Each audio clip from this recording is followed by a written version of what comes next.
Mummy, હવ. શું બનાવો છો આજે તમે? જય માતાજી, બધાને સીતારામ. આજે હું ગોળના પુડલા બનાવું છું.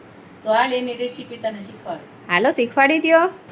તો સૌથી પહેલા તો આપણે ગોળને આ રીતે વાતરી લેવાનો છે.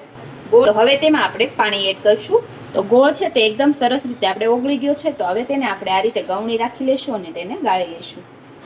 પાણી ગળાઈ ગયું છે. હવે આપણે તેમાં ઘઉંનો લોટ લેવાનો છે. અહીંયા મેં 1 વાટકો જેટલો લીધો છે તેને.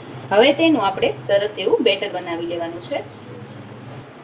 તો અહીંયા આપણે સરસ મજાનું બેટર બનીને તૈયાર થઈ ગયું છે. તો ચાલો હવે આપણે લોઢી તપી છે એટલે તેમાં તેલ લગાવી લઈશું અને સરસ એવું બેટરને એડ કરશું અને તેને આ રીતે પુડલાનો શેપ આપી લઈશું. હવે તેને આપણે થોડીક વાર સુધી રહેવા દઈશું. હવે આપણે તેને પલટાવવાનું છે.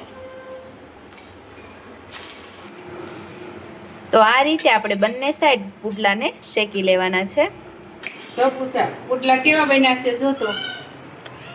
ના તો બહુ મસ્તના પુડલા બન્યા છે મમ્મી. હવે તો સરસ મજાના આપણા ગોળના પુડલા બનીને તૈયાર છે.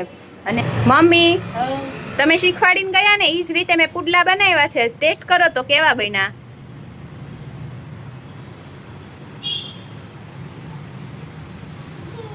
સરસ બનાવ્યા પૂછા. Thank you.